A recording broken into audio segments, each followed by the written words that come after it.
Monsoon सत्र को लेकर प्रधानमंत्री मोदी यहां तमाम उम्मीदें जाहिर करते हुए, लेकिन इसी बीच संसद में वोटिंग शुरू हो गई है क्योंकि रायसीना की रेस के लिए महामहिम पद के लिए आज मतदान है और ये वोटिंग शुरू भी हो चुकी है। तस्वीरें आपको हम दिखाएंगे प्रधानमंत्री जब पहुंचे उस वक्त की तस्वीरें, लेकिन इसके अलावा बाकी सांसद वहां पहुंचना शुरू हो गए हैं। वोटिंग शुरू हो चुकी है। खास तैयारियां इस मौके के लिए की गई हैं और ये तस्वीरें आपको हम दिखा रहे हैं।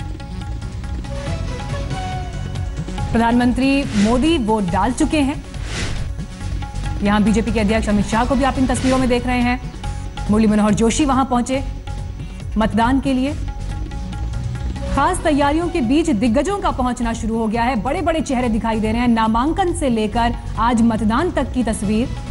रामनाथ कोविंद जो एनडीए के उम्मीदवार हैं, पलड़ा भारी उन्हीं का। तस्वीर भी लगभग सबको अंदाजा है कि क्या नतीजा होगा, लेकिन ये मौका अपने आप में ऐतिहासिक। हमारे संवाददाता अशोक सिंघल विजय चौक से इस वक्त हमारे साथ मौजूद हैं। अशोक, नामांकन से लेकर आज मतदान तक की ये तस्वीर, वोटिंग शुरू हो चुकी है। कौन कौन लोग और सबसे पहले वहां पहुंचे हैं, क्योंकि यही तस्वीरें होती हैं जो आज के दिन का आगाज भी करेंगी और अपने आप में एक बुनियाद भी रखेंगी।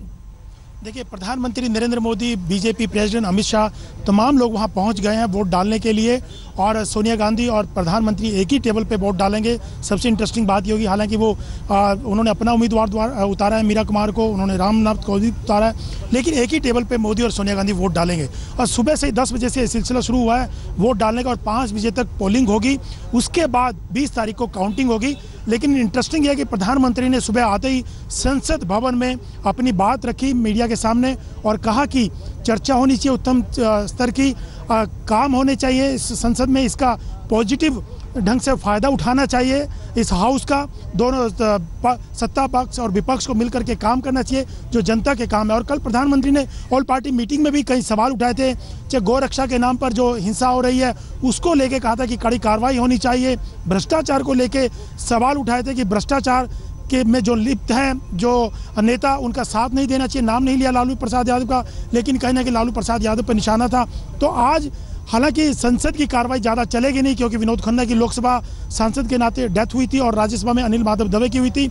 एब्चुअली दे करके हाउस एडजन हो जाएगा, लेकिन पोलिंग चलेगी राष्ट्रपति चुनाव को लेकर के 10 बजे से 5 बजे तक। मीनाक्षी, बिल्कुल 10 से 5 बजे तक के वक्त, और इसीलिए इस पर आज तक पर हमारा कवरेज भी लगातार जारी है। हमारे बाकी संवाददाता भी मौजूद हैं। हमारे साथ अहमद अजीम मौजूद है रामनाथ कोविंद के घर से, और साथ ही भोपाल से हेमेंद्र शर्मा हमारे साथ जुड़े हुए हैं। लेकिन पहले हम रुक करते हैं अहमद अजीम का। अहमद, अभी कहाँ है रामनाथ कोविंद? घर पर ही मौजूद है, निकल चुके हैं? क्योंकि आज एक बड़ा दिन उनके लिए।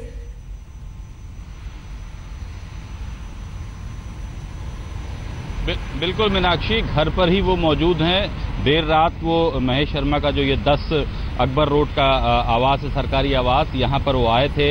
इस दौरान वो पिछले 1 महीने से करीब वो यहाँ पर बतौर गेस्ट महेश शर्मा के यहाँ पर रह रहे हैं और अभी यहीं से जो है थोड़ी देर पहले ही प्रधानमंत्री का काफिला निकला है और उसकी वजह से सभी मीडियाकर्मियों के और भी जो लोग थे उनको यहाँ से हटने के लिए कह दिया गया था और अब फिर से दोबारा से हम लोग यहाँ जमा हैं।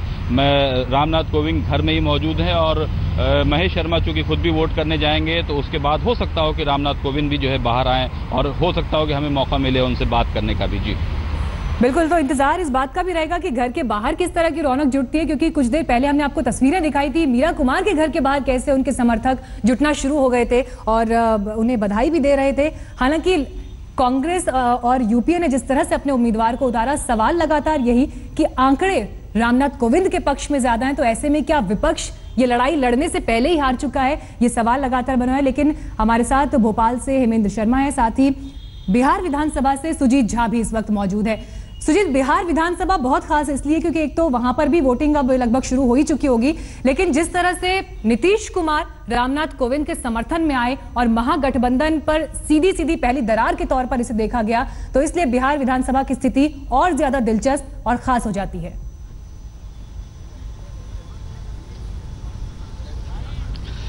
देखिए मीनाक्षी, बिहार इसलिए भी महत्वपूर्ण है कि दोनों जो राष्ट्रपति के उम्मीदवार हैं दोनों का संबंध बिहार से है।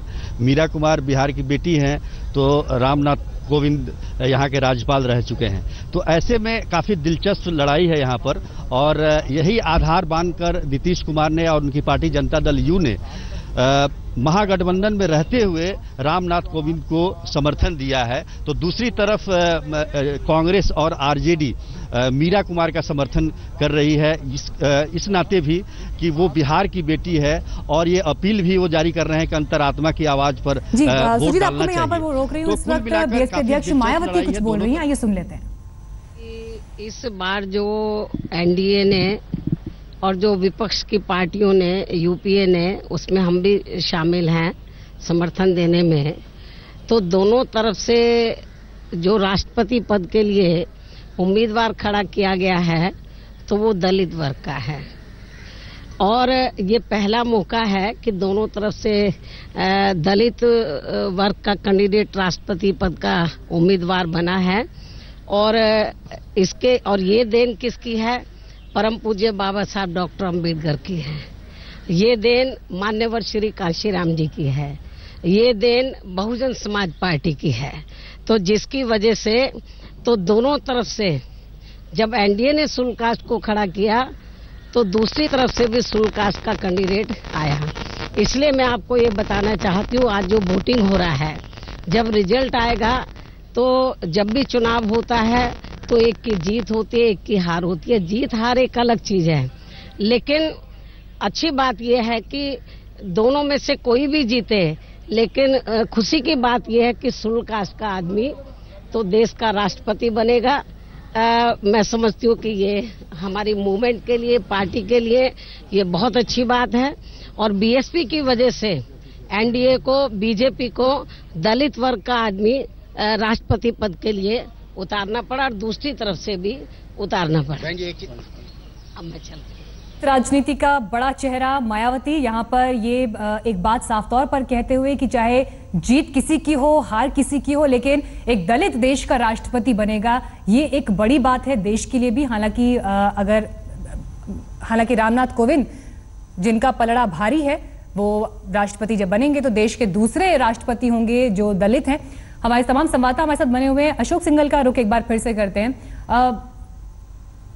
आइए पहले उत्तर प्रदेश का रुख कर लेते हैं, क्योंकि वहां से शिवपूजन झा हमारे साथ मौजूद हैं। शिवपूजन, अहम बात यह कि क्या मुख्यमंत्री योगी आदित्यनाथ पहुंच गए हैं विधानसभा?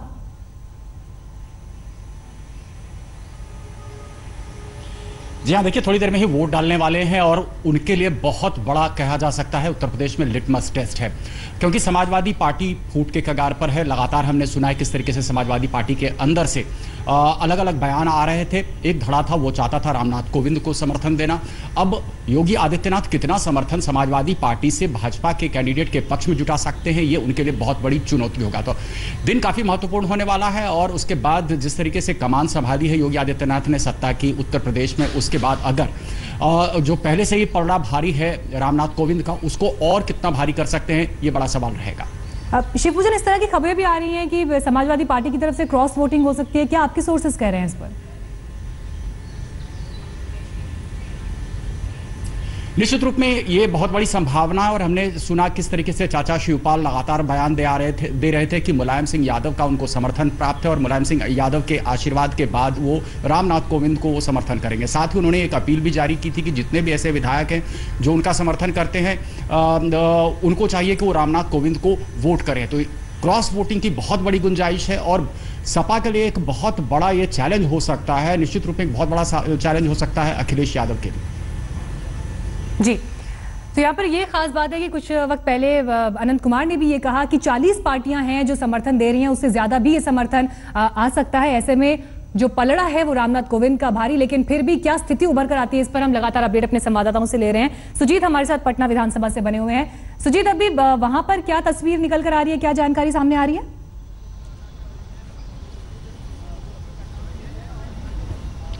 देखिए, जहां तक राष्ट्रपति चुनाव को लेकर है तो मतदान यहां पर शुरू हो गया है और विधायक जो हैं वो वोट लाइनों में लगे हुए हैं। वोटिंग तेजी से चल रही है। 243 सदस्य हैं इस विधानसभा में, बिहार विधानसभा में, जिसमें से 241 आज वोट डालेंगे। एक विधायक जो है उनकी वोट डालने की व्यवस्था देहरादून में की गई है और एक बीजेपी के विधायक हैं जो काफी बीमार हैं और दिल्ली में उनका इलाज चल रहा है, तो वो वोट नहीं डाल पाएंगे। तो कुल जितने भी सदस्य हैं वो लगातार वोट डालने के लिए आ रहे हैं। यहाँ पर आप देख सकते हैं काफी गहमागहमी है बिहार विधानसभा, हालांकि सत्र नहीं चल रहा है, इसके बावजूद राष्ट्रपति के चुनाव को लेकर काफी उत्साह है विधायकों में।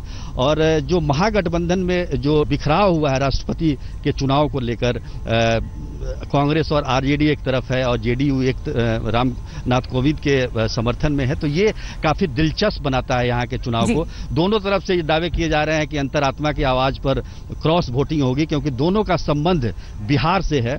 तो ये बिल्कुल। और पटना से आइए, आपको तस्वीरें अब एक बार फिर दिल्ली की हम दिखा रहे थे, जहां पर संसद भवन में किस तरह से कतार लगी हुई है, और इस कतार में जितने भी लोगों को आप देख रहे हैं ये सब वीवीआईपीज हैं, सांसद हैं, और यहाँ पर वोटिंग की खास तैयारियां इस बार की गई हैं। तो संसद भवन की तस्वीरें आप देख रहे हैं, वेंकैया नायडू दिखाई दे रहे हैं तस्वीरों में, प्रधानमंत्री मोदी वोट डाल चुके हैं। इससे पहले मुरली मनोहर जोशी वहां पहुंचे थे, प्रकाश जावड़ेकर को आप देख रहे हैं तस्वीरों में, पीयूष गोयल दिखाई दे रहे हैं। तो ये तमाम दिग्गज यहां पर वोटिंग के लिए मौजूद है। सुब्रमण्यम स्वामी,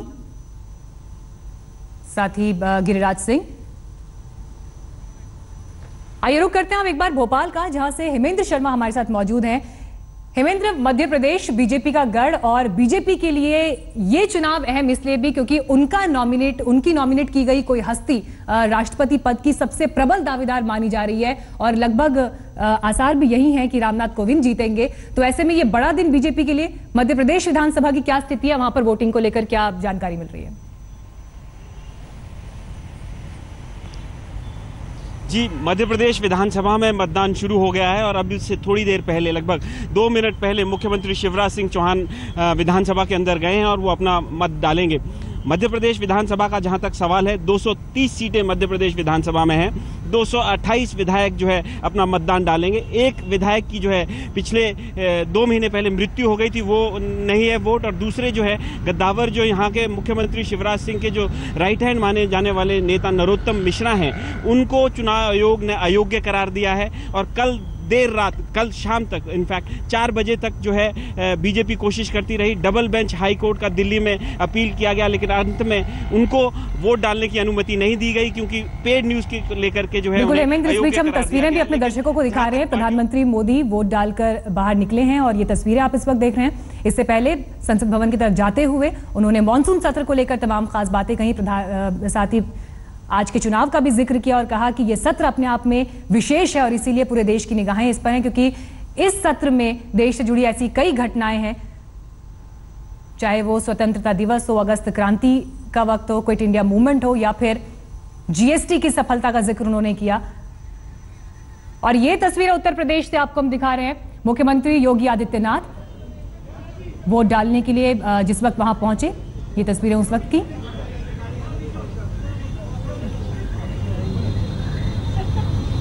उनका काफिला यहां तस्वीरों में दिखता हुआ।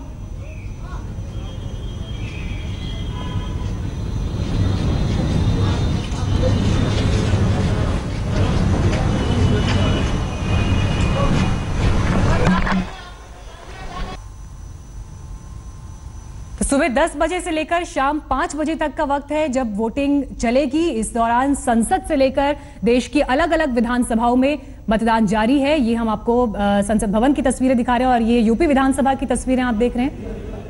यूपी विधानसभा के अंदर की तस्वीरें आपको हम दिखा रहे हैं, जहां मुख्यमंत्री योगी आदित्यनाथ को आप इन तस्वीरों में देख पा रहे हैं। खास इंतजाम वहां पर भी किए हुए हैं, और विधानसभा में खास बात इसलिए भी क्योंकि जिस तरह से वहां पर बीते दिनों एक विस्फोटक मिला था, तो उसे लेकर, सुरक्षा को लेकर और तमाम सवाल थे, और इसी सुरक्षा के बीच योगी आदित्यनाथ वहां मतदान के लिए पहुंचे। प्रधानमंत्री नरेंद्र मोदी को आप संसद भवन में इन तस्वीरों में देख रहे हैं मतदान के लिए जाते हुए। लेकिन खास इंतजाम इस बार किए गए हैं, चाहे वो बैलेट पेपर से लेकर खास इंक का इस्तेमाल करना हो, या फिर जिन कमरों में तैयारी की गई है मतदान की, जिस टेबल पर प्रधानमंत्री नरेंद्र मोदी वोट डालने के लिए पहुंचे, सोनिया गांधी को भी वहीं वोट डालने के लिए पहुंचना था। और केशव प्रसाद मौर्य इस वक्त क्या कह रहे हैं, आइए पहले ये सुनते हैं। राष्ट्रपति के रूप में निर्वाचित होने जा रहे हैं। सर, कहा जा रहा है कि कुछ क्रॉस वोटिंग भी हो सकती है समाजवादी पार्टी की तरफ। उत्तर प्रदेश के सपूत हैं, अगर किसी के मन में ऐसा आता है, कोई ऐसा करता है, तो सबका स्वागत है। मैं तो यही कहूँगा। अखिलेश शिवपाल यादव ने तो खुला समर्थन दे दिया है। धन्यवाद है उनको। योगी आदित्यनाथ ने वोटिंग कर दिया है, जो तो उत्तर प्रदेश की स्थिति को लेकर समाजवादी पार्टी को लेकर सवाल उठ रहे हैं कि क्या क्रॉस वोटिंग हो सकती है। हालांकि एनडीए उम्मीद लगातार यही जता रहा है कि उनके पास 40 से भी ज्यादा पार्टियों का समर्थन है। ऐसे में ऐन वक्त पर कौन साथ आता है, कौन दगा देता है, ये सवाल अपनी तरफ। लेकिन आंकड़ों का गणित रामनाथ कोविंद के पक्ष में और ये आत्मविश्वास बीजेपी के तमाम नेताओं के चेहरों पर भी दिखाई देता है, एनडीए के बाकी घटक दलों के चेहरों पर दिखाई देता है। और वहीं विपक्षी दल से जब कुछ देर पहले हमने आपको बीएसपी अध्यक्ष मायावती की बात सुनाई तो उनका यह कहना था कि दलित चेहरे पर इस बार चुनाव लड़ा जा रहा है, तो जीत या हार जिसकी भी हो, लेकिन देश का अगला राष्ट्रपति एक दलित होगा। प्रधानमंत्री मोदी के मास्टर स्ट्रोक के तौर पर इसे देखा गया जब रामनाथ कोविंद के नाम का ऐलान बीजेपी अध्यक्ष अमित शाह ने एक प्रेस कॉन्फ्रेंस में किया। हालांकि उससे पहले कई मुलाकातों के दौर चले, लेकिन इसके बाद यूपीए ने भी मीरा कुमार का नाम आगे किया दलित राजनीति की तरफ एक कदम आगे बढ़ाते हुए। लेकिन आंकड़ों का गणित पक्ष में रामनाथ कोविंद के है, क्योंकि एनडीए के पास संख्या बल ज्यादा है और करीब करीब 2 लाख वोटों का फर्क है। 10.5 लाख से ज्यादा वोट कुल मिलाकर पड़ेंगे, सांसदों और विधायकों के वोट मिलाकर, और ऐसे में संख्या बल ज्यादा एनडीए के पक्ष में है।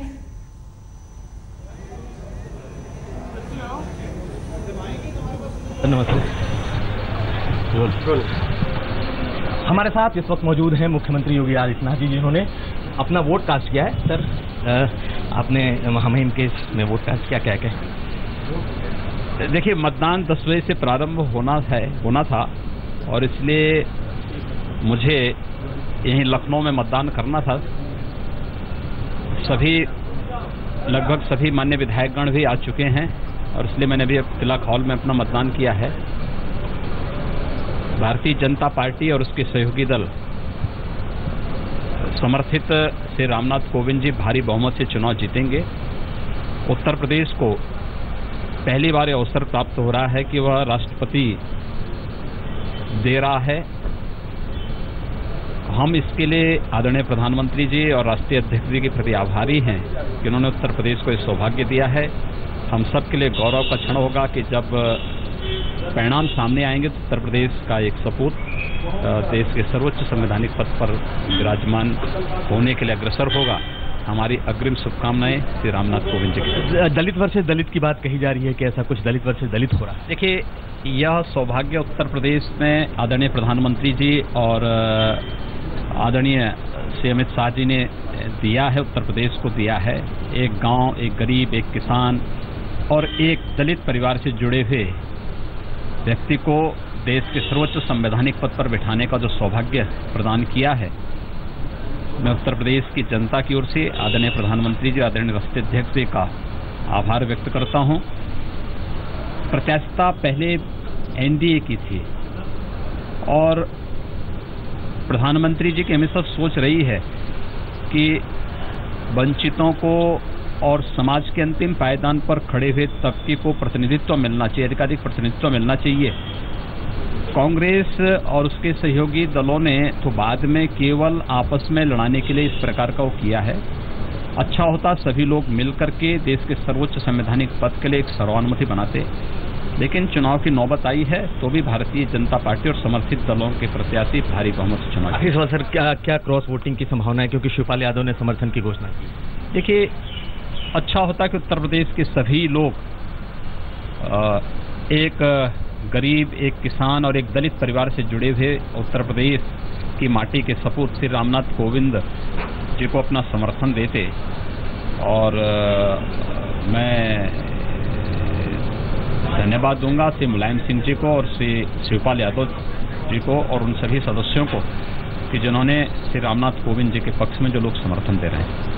धन्यवाद। तो ये थे मुख्यमंत्री योगी आदित्यनाथ, जिन्होंने साफ तौर पर कहा है कि दलित वर्सेस दलित नहीं होना चाहिए था, बीजेपी का पहला कैंडिडेट था। और साथ साथ उन्होंने धन्यवाद दिया है मुलायम सिंह यादव और शिवपाल सिंह यादव को, जिन्होंने रामनाथ कोविंद का समर्थन भी किया है। कैमरामैन हरीश कांडपाल के साथ कुमार अभिषेक, लखनऊ आज तक।